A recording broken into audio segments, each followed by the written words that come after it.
File management basically क्या होता है, फाइल को हैंडल करना। अभी तक जो भी हम प्रोग्राम यूज करते थे, प्रोग्राम बनाते थे, उसमें मैं हमेशा दो चीजें यूज करते हो आप, स्कैनफ और प्रिंटफ। स्कैनफ और प्रिंटफ बेसिकली क्या करता है, इनपुट और आउटपुट का काम करता है कंसोल से। कंसोल किसे कहते हैं, जो ब्लैक कलर की स्क्रीन होती है, कमांड लाइन स्क्रीन, उसे हम कहते हैं कंसोल। यानी कि या तो आप इनपुट लेंगे या आप प्रिंट करेंगे, आउटपुट देंगे। तो स्कैनर से इनपुट लिया जाता है, प्रिंट टैब से प्रिंट कराया जाता है स्क्रीन पे, यही तो काम करते हो। तो स्क्रीन पे से इनपुट कराना, स्क्रीन पे आउटपुट कराना, इस प्रिंट टैब से कराते हो। और जितना भी डेटा स्टोर कराते हो स्कैनर से या प्रिंट टैब से, वो रैम में जाता है। स्कैनर से जो डेटा स्टोर होता है वो कहाँ जाता है, रैम में। यानी कि जो भी इंटीजर डिक्लेयर किया या जो आपने क्या कहते हैं कैरेक्टर डिक्लेयर किया, डबल डिक्लेयर किया, whatever data type you declare, जब आप उसको स्कैन करा रहे हो, उसको स्क्रीन से रीड करा रहे हो, तो डेटा कहाँ स्टोर होगा, रैम में स्टोर होगा।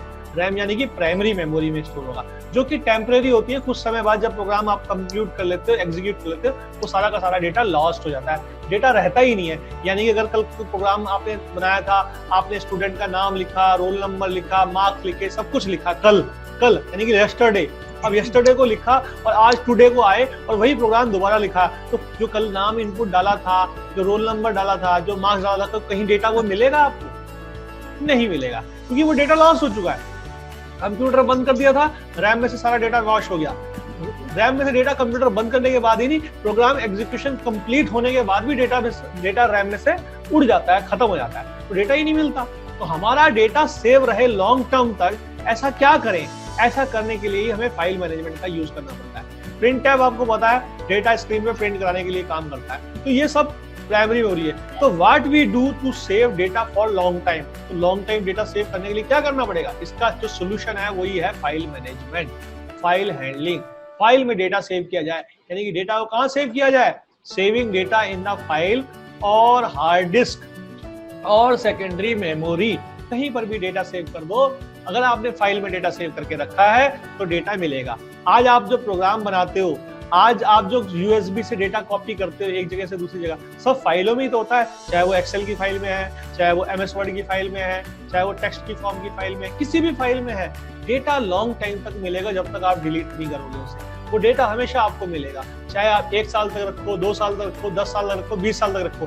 किसी का कागज तो नहीं फटेगा किसी फाइल का, या किसी का जो आपने 20 साल पुरानी फाइल रखी थी उसका कागज फट जाए कंप्यूटर की फाइल का, ऐसा हो सकता है? नहीं होगा। डेटा डैमेज होगा? नहीं होगा। डेटा वैसा का वैसा ही रखा रहेगा अगर कोई वायरस नहीं आया आपके सिस्टम में तो। यानी कि फाइल के अंदर data we can store that for the long time term, वो लॉन्ग टाइम तक स्टोर करके रख सकते हैं। यही सोल्यूशन है इसका, फाइल हैंडलिंग। तो फाइल को डेटा सेव करके रखना, इसे फाइल हैंडलिंग कहते हैं। It can be achieved only by file management. अब फाइल मैनेजमेंट कहते किसे है? File management, naming of file, किसी भी फाइल को नेम कैसे करना है, ओपनिंग द फाइल, किसी फाइल को ओपन करना है तो कैसे करेंगे, ये सीखेंगे। फाइल को क्लोज भी करना है, अब ओपन किया जाएगा तो क्लोज करना भी आना चाहिए। ये सब काम हमें प्रोग्रामिंग के थ्रू करना है। दूसरी चीज, reading the data from file, file में से डेटा को रीड भी करेंगे और फाइल में से डेटा को राइट भी करेंगे। डेटा को राइट करना, डेटा को रीड करना, फाइल को क्लोज करना, फाइल को ओपन करना और फाइल का नाम देना, ये सब काम हम अपने इस फाइल के अंदर यूज करेंगे। ठीक है, तो जो फाइल के फंक्शन है वो कुछ इस प्रकार से है। पहला फंक्शन है एफ ओपन। कभी भी फाइल को ओपन करना हो तो एफ ओपन का यूज करना है। इसके ब्रैकेट्स में हमें फाइल का नाम देना पड़ता है और कुछ और चीजें यूज करनी पड़ती है, मोड यूज करना पड़ता है। वो कैसे यूज करेंगे हम प्रोग्रामिंग एग्जांपल देखेंगे, उसके अंदर हम समझ में आ जाएगा। चलो, एफ ओपन में क्या करते हैं? एफ ओपन में फाइल को ओपन करते हैं। एफ क्लोज से क्या करेंगे? फाइल को क्लोज करेंगे। ये क्लोजिंग का फंक्शन है और वो ओपनिंग का फंक्शन है। इसको कैसे यूज करते हैं हम अभी प्रोग्राम का एग्जांपल देखेंगे, उसमें समझेंगे। ठीक है, उसके बाद गेट सी और पुट सी, ये दो फंक्शन है, रीडिंग और राइटिंग द कैरेक्टर। गेट में से रीड करना, पुट सी से राइट करना। कैरेक्टर फाइल में राइट करना और कैरेक्टर फाइल में से रीड करना। उसके बाद फंक्शन आते हैं गेट डब्ल्यू, पुट डब्ल्यू। ये इंटीजर के लिए रीड करना और इंटीजर को राइट करने के लिए यूज किया जाता है। उसके बाद है एफ स्कैनफ और एफ प्रिंटफ। अभी आपने प्रिंटफ और स्कैनफ तो पढ़ा हुआ था, यहाँ पे एफ स्कैनफ और एफ प्रिंटफ फाइल के लिए यूज किया जाता है, यानी कि फाइल में से रीड करना और फाइल में राइट करना। ठीक है, उसके बाद एक फंक्शन है एफ सीक। एफ सीक क्या करेगा? आपको किसी भी डिजायर्ड पोजीशन पे अपने कर्सर को ले जाना हो फाइल के अंदर, विद इन द फाइल, अपने कर्सर को, प्रोग्राम कंट्रोल के कर्सर को जिस पोजीशन पे ले जाना है फाइल में, वो हम F6 से यूज करते हैं। उसके बाद है F12, जिस पोजीशन पे कर्सर है उसकी करंट लोकेशन हमें रिटर्न करेगा, ठीक है। और उसके बाद है रिवाइंड, रिवाइंड से beginning of the file, file के बिगिनिंग में ले जाएगा। ये चीजें क्या बोल रहे हो सर, समझ में नहीं आ रहा कुछ, कोई दिक्कत नहीं, अभी एग्जांपल्स देखेंगे, उन एग्जांपल्स में सारे एक एक करके सारे समझ में आ जाएंगे कैसे काम करते हैं, क्या यूज होता है। तो पहला एग्जांपल लेते हैं फाइल का, और उसपे हम फाइल के अंदर राइट कैसे करते हैं ये देखते हैं। अभी तक आप फाइल के अंदर राइट करते ही नहीं थे, अभी तक आप जो भी डेटा राइट कर रहे थे वो स्क्रीन पे कर रहे थे, ठीक है। स्क्रीन पे राइट करने के लिए क्या यूज करते थे, प्रिंट टैब। अब हम प्रोग्राम लिख रहे हैं एक, और stdio.h तो लिखोगे आप, मेन के अंदर सबसे पहली लाइन आपको लिखनी है फाइल, फाइल का कैपिटल में आएगा। फाइल एक कीवर्ड है, फाइल, जो कि बेसिकली किसी फाइल को बनाने के लिए यूज किया जाता है। उसके आगे आपने यूज किया पॉइंटर *fp, नाम कुछ भी ले सकते हो, fp हो, tp हो, pp हो, jep, जो भी आपको लेना है वो ले लो। अब आते हैं आगे, fp = fopen data.txt और कॉमा लगा के w मींस ये राइट मोड है। data.txt तो हमारा क्या है, फाइल का नाम है, ठीक है। और ये क्या है, ये w क्या है, ये फाइल का मोड है। तीन तरह के मोड होते हैं, बेसिक तीन तरह के। W मीन्स राइट ओनली, सिर्फ राइट कर सकते हो, रीड नहीं कर सकते। R मीन्स रीड ओनली, सिर्फ रीड कर सकते हो, राइट नहीं कर सकते। A मीन्स अपेंड ओनली, यानी कि सिर्फ लास्ट में ऐड कर सकते हैं, फाइल के लास्ट में। जब भी आप W मोड से खोलोगे, हमेशा एक नई फाइल खुलेगी और उस पर स्टार्टिंग से राइट करना शुरू कर देगा। और R मोड में खोलोगे तो फाइल एग्जिस्ट कर रही होगी तभी ये खुलेगा, ओपन तभी करेगा जब एग्जिस्ट कर रही होगी। अगर फाइल एग्जिस्ट नहीं कर रही होगी तो फाइल खुलेगी ही नहीं, एरर आ जाएगी। और अपेंड मोड, जो फाइल पहले से एग्जिस्ट कर रही है उसके एंड में, उसके आखिरी में, उसके लास्ट में कुछ डेटा ऐड करना हो तो उसे हम कहते हैं append mode, add at the end. Append means add at the end. तो ये तीन तरीके के बेसिक फाइल ओपनिंग मोड्स होते हैं। एग्जाम में बहुत क्वेश्चन आता है कि फाइल ओपनिंग मोड्स बताओ कौन कौन से होते हैं, W, R और A, ये तीन होते हैं। इसके साथ साथ इसका एक्सटेंशंस भी दिया गया है। W+ अगर यूज करोगे तो राइट प्लस रीड दोनों कर सकते हो, R+ यूज करोगे तो रीड प्लस राइट दोनों कर सकते हो, A+ दोगे तो अपेंड में आप रीड भी, राइट भी और अपेंड भी तीनों कर सकते हो चीजें। तो ये इसके एक्सटेंशंस हैं। अगर किसी के साथ आपने प्लस लगा दिया तो इस तरीके से यूज करना है। तो यूज करने का तरीका आपको मैंने बता दिया। यहाँ पे फाइल का नाम है, फाइल का नाम भी आप कोई भी ले सकते हो, data.txt, student.data, txt लगाओगे टेक्स्ट फाइल बनेगी। कोई और एक्सटेंशन दोगे, MS वर्ड का दोगे, doc तो MS वर्ड की फाइल बन जाएगी, XLS दोगे तो एक्सेल की फाइल बन जाएगी। हमें बेसिकली txt बनानी चाहिए ज्यादातर, क्योंकि txt फाइल हम नोटपैड में आसानी से खोल के देख सकते हैं, और हम इसमें भी खोल के दे सकते हैं C के अंदर ही, ठीक है। इस प्रोग्राम को मैं रन भी करके दिखाऊंगा आपको कैसे रन करना है प्रोग्राम को। इतना काम करते ही फाइल को ओपन कर लिया आपने, fopen फंक्शन का यूज कर लिया फाइल ओपनिंग के लिए। उसके बाद हमने लिखा fprintf। printf का क्या काम होता है, स्क्रीन पे प्रिंट करना, और fprintf का काम होता है फाइल के अंदर प्रिंट करना। यहाँ पर ध्यान से देखिए, हमने यहाँ पर fp यूज किया है। fp क्या है, fp हमारा एक पॉइंटर है जो हमने यहाँ बनाया था। इस पॉइंटर के अंदर इस फाइल का एड्रेस है, इस फाइल के एड्रेस के अंदर हमने ये डेटा लिखा, वेलकम इन ATS। तो ये क्या होगा, इस फाइल के अंदर जाके स्टोर हो जाएगा, ठीक है। इस फाइल के अंदर जाके स्टोर हो जाएगा डेटा। उसके बाद जब डेटा स्टोर हो गया, उसके बाद आपको क्या करना है, फाइल हमने लिखा printf, data return in file, please open file to check. एक 2 की जगह यहाँ पर ये लिखा हुआ आ गया, सिर्फ O, यहाँ पे 2 होना चाहिए। लिखने को तो कुछ भी लिख सकते हो आप स्क्रीन पे, यहाँ पे 2 लिख दो, ठीक है। उसके बाद आप फाइल को क्लोज कर देंगे। फाइल को क्लोज करने के बाद F-close ब्रैकेट के अंदर fp वही पॉइंटर है जो फाइल का है। उसके बाद आपकी फाइल कंप्लीट हो गई। ये आपने प्रोग्राम बना लिया। इस प्रोग्राम के अंदर आपने डेटा को राइट किया है एक फाइल के अंदर। आओ इस प्रोग्राम को देखते हैं कैसे रन करते हैं, कैसे वर्क करते हैं। तो यही हमने प्रोग्राम बनाया था, वहां पे data.txt लिखा था, ठीक है, और W मोड में यानी कि राइट मोड में फाइल को खोला था। उसके बाद हमने लिखा था data stored in file, please open file to check. इस प्रोग्राम को हम रन करते हैं। प्रोग्राम को हमने कंपाइल किया तो क्या लिखा हुआ है स्क्रीन पे, data stored in the file, please open file to check. अब फाइल को ओपन कैसे करें, यहाँ पे स्क्रीन पे तो ये लिखा हुआ आया, तो हमारा जो डेटा था वो फाइल में राइट हुआ कि नहीं हुआ, ये डेटा था हमारा। क्या लिखा था आपने, वेलकम इन ATS। ये डेटा हमारा फाइल के अंदर लिख गया होगा, स्टोर हो गया होगा। देखते हैं कैसे स्टोर हुआ है। ठीक है। अब इसके लिए हमें फाइल को ओपन करके देखना पड़ेगा, तभी हम इस फाइल को ओपन कर पाएंगे। और फाइल को ओपन कहां से करेंगे? यही फाइल ऑप्शन में जाइए, ओपन ऑप्शन में जाइए। हमारी फाइल का नाम क्या था? हमारी फाइल का नाम था data.txt। देखो लिखा हुआ है पीछे data.txt लिखा है। अब इस फाइल को ओपन करना है तो हमने यहाँ पे एक्सटेंशन में लिख दिया txt और एंटर मारा, यहाँ पे आ गई फाइल data.txt। इसे ओपन कर लीजिए, ये ओपन कर ली। क्या लिखा हुआ है इसमें? आया वेलकम इन ATS। जो भी हमने फाइल के अंदर वहां लिखा था वो यहाँ पर लिखा आ गया। हमने fprintf का यूज करते हुए हमने जो भी मैसेज लिखा होगा वो मैसेज इस फाइल के अंदर आ गया। इस फाइल का नाम क्या है? data.txt। तो ये फाइल में कैसे राइट किया जाता है प्रोग्रामिंग के थ्रू, ये हमने लिख दिया। अभी हमने यहाँ पर कुछ चेंज कर देते हैं मैटर, हम यहाँ पे कुछ और लिख देते हैं। Welcome in ATS with your friends and we will give you a party।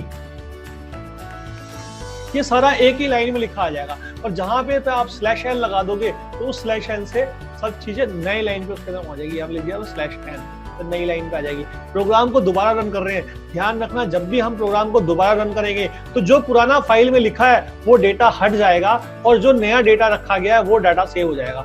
देखिए प्रोग्राम को रन करके, प्रोग्राम को रन किया, डेटा स्टोर्ड इन फाइल। ये पिछला प्रोग्राम का आउटपुट भी था और इसका प्रोग्राम का आउटपुट भी है। वापस चले गए, अब हम फाइल को ओपन करके देखते हैं। फाइल में गए, ओपन में गए, टेक्स्ट data.txt देखा, यहाँ पे देखो welcome in ATS with your friend की जगह आवर फ्रेंड हो गया, with our friends and we will give you a party. यही हमने मैसेज लिखा है वो यहाँ पर पहुंच गया। हम चाहें तो यहाँ से डेटा को बाहर से इनपुट भी करा सकते हैं। हमने अभी क्या लिखा हुआ है? यहाँ पर हमने लिखा हुआ था जो भी मैसेज, डायरेक्टली वही मैसेज गया था। हम कुछ इनपुट करा लेते हैं स्क्रीन पे और स्क्रीन पे इनपुट करा के वो स्क्रीन पे डाटा स्टोर करके वो स्टोर कराते हैं। हमने क्या करा? यहाँ पे एक कैरेक्टर एरे लिया, कैरेक्टर नेम, और इसका साइज लिया 20, ठीक है। और फाइल खोल ली है और यहाँ पे लिखा printf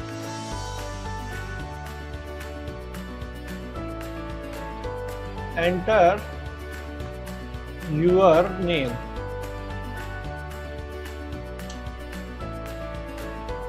और यहाँ पे लिख दिया scanf %s name। अब FP में हमने यहाँ पर नेम लिख दिया सीधा, तो ये नाम फाइल के अंदर स्टोर हो जाएगा, ठीक है। ये फाइल के अंदर स्टोर हो जाएगा। कैसे काम करेगा देखते हैं, फाइल के अंदर कैसे सेव हो रहा है। सेव किया, एग्जाम में क्लियर स्क्रीन और लगा देते हैं इसके अंदर, इससे पिछला आउटपुट ना दिखाई दे हमें। वाई सेव किया, हम फाइल किया, एक एरर आ गई क्या? FP में यहाँ पे सेमीकोलन नहीं लगाया, लगा दिया, कोई एरर नहीं है, रन करा दूंगा। अब पूछ रहे एंटर योर नेम, मैंने दिया Himanshu. Data stored in file. अब हमारी फाइल के अंदर क्या स्टोर हुआ होगा? हमने जो एंटर किया है, हमने एंटर क्या किया है? हिमांशु। जो नाम स्टोर किया वो मिलेगा इसके अंदर, हिमांशु। जब भी हम जितनी बार भी फाइल खोलेंगे ये फाइल का डेटा, पिछला डेटा रीड करेगा और दोबारा से ओवरराइट हो जाएगा। ये सिर्फ राइट मोड का काम करना है। अगर आपको राइट के साथ रीड भी करना है, ऐड बीच पे डेटा ऐड करना है साथ में, तो हम यहाँ पे क्या लगा देंगे? ए लगा देंगे। ए क्या होता है? अपेंड। अपेंड का मतलब जो भी नया नाम आएगा या जो भी नया डेटा लिखोगे वो ज्यादा डायरेक्टली नीचे स्टोर होता जाएगा, ठीक है। देखते हैं हम कैसे स्टोर होगा। हमने यहाँ पर /p के साथ साथ हमने यहाँ पे /n भी लगा दिया, /n और लिख दिया %s कॉमा लगा के नेम। ऐसे भी लिख सकते हैं, /n करके नेम लिख दिया और F2 कर दिया। अब देखिए प्रोग्राम को रन कर रहे हैं दोबारा से हम। हमने अब पहले नाम लिखा था हिमांशु, अब लिखा आशीष। और डेटा फाइल में सेव हो गया? हाँ जी हो गया, यस कर दिया। जाके देखो आप फाइल को ओपन करके देखते हैं, पहले का नाम क्या रखा था? हिमांशु। अब क्या होना चाहिए? हिमांशु के साथ आशीष भी सेव हो गया, क्योंकि हमने अपेंड लगाया है। अभी मोड कौन सा लगाया है? Append mode. अपेंड मोड क्या करता है? ऐड करता है एंड में। अगर सिर्फ W होता तो पिछला डिलीट कर देता, नया ले आता। लेकिन अगर आप अपेंड यूज करेंगे तो इसके नीचे नया नाम ऐड करेगा।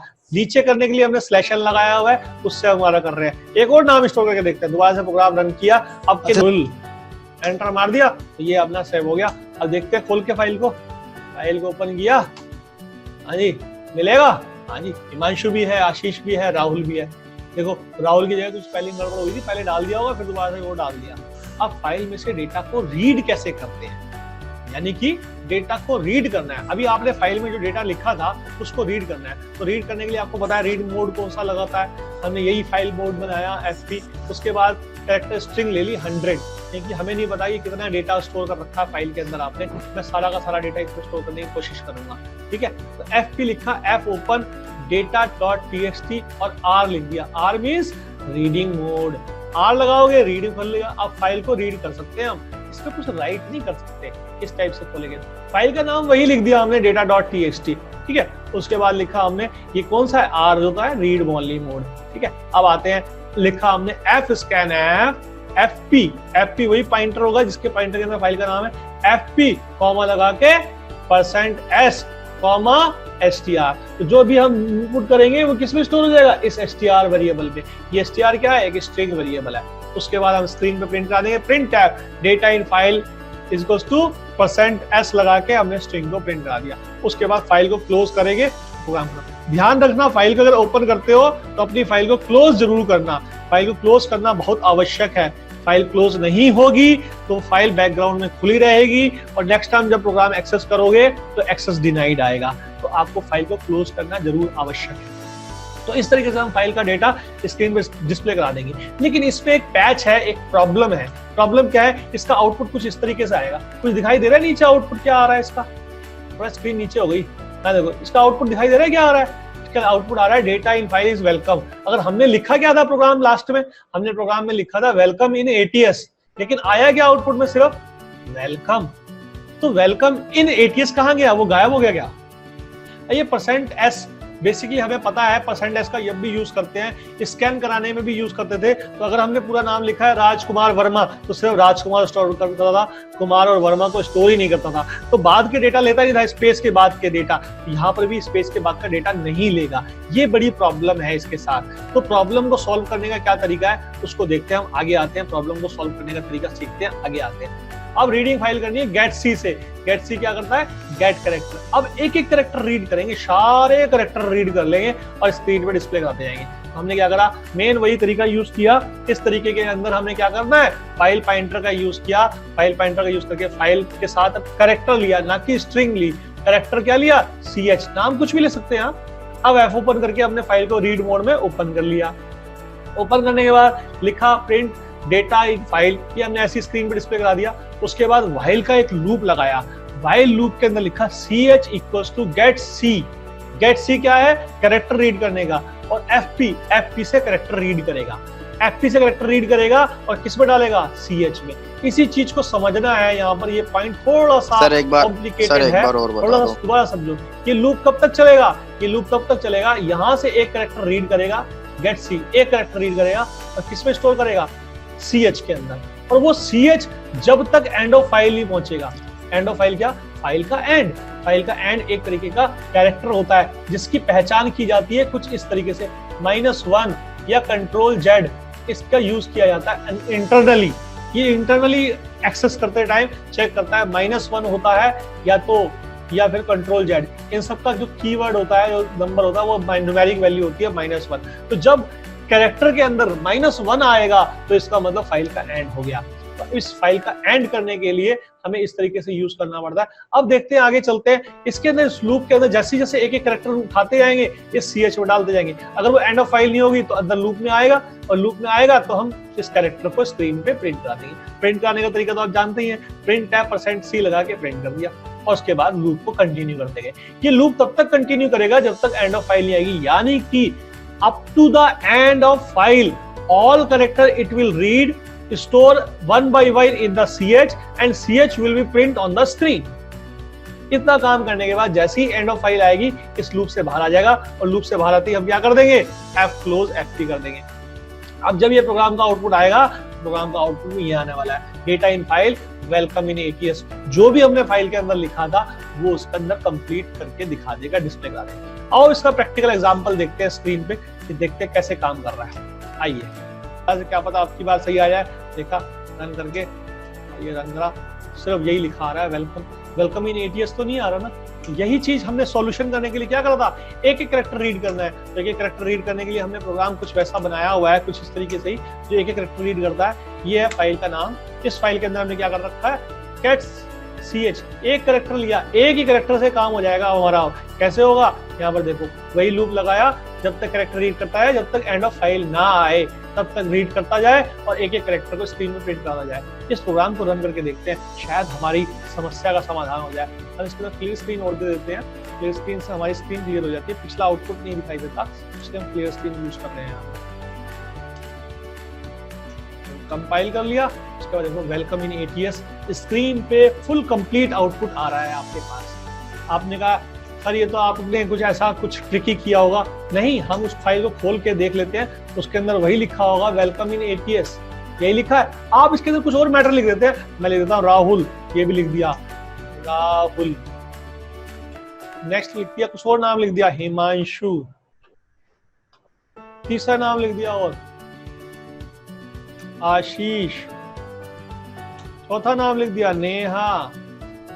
ठीक है, जो भी आपने लिखा ये सारे नाम लिख दिए, इसको सेव कर दिया, बंद कर दिया। इस फाइल को दोबारा से रन करो। क्या फाइल के अंदर पहले सिर्फ था ATS, वेलकम इन ATS, अब मैंने कुछ डेटा और रख दिया है। देखो ये प्रोग्राम हमारा काम करता है कि हमें धोखा दे रहा है। देखते हैं, प्रोग्राम रन किया तो देखो वेलकम इन ATS भी आया, राहुल भी आया, हिमांशु भी आया, आशीष भी आया और नेहा भी आया। तो ये अभी तो हमने यहाँ पे फाइल का नाम लिखा है data.txt, तो जो फाइल का नाम लिखा है वही आया। अब हमने यहाँ पे फाइल का नाम बाहर से इनपुट आते हैं स्क्रीन पे। हमने क्या करा, एक कैरेक्टर ले लिया और इसके साथ एक एरे ले लिया, फाइल नेम का, फाइल f नेम, और इसका साइज दे दिया 20। हम अब क्या करेंगे, यूजर से इनपुट कराएंगे फाइल का नाम भी, printf enter फाइल नेम। इसकी रिकॉर्डिंग हो रही है, आपको रिकॉर्डिंग मिल जाएगी, आसानी से आप लोग समझ भी पाओगे कि अगर आपको देखना चाहोगे तो बाद में देख भी लोगे। %s ब्रैकेट में लगा दिया और यहाँ पे लिख दिया f नेम। हम यहाँ फाइल का नाम लिख दिया, इनपुट डाल लिया, और जहाँ पे data.txt लिखा था वहाँ पे अब क्या लिख दिया, फाइल नेम f नेम डाल दिया। और बाकी काम वही कर रखा है और कुछ नहीं कर रखा, बाकी सेम वही काम है, सिर्फ फाइल का नाम हमने बाहर से इनपुट कराया और फाइल का डेटा इनपुट कराया। हमें पता है उस हमारी फाइल का नाम क्या था, याद रखना उस फाइल का नाम, हमारी फाइल का नाम क्या था, data.txt, यही था। हमने data.txt लिख दिया, data.txt में यही लिखा हुआ था। अब दोबारा से रन करके देखते हैं।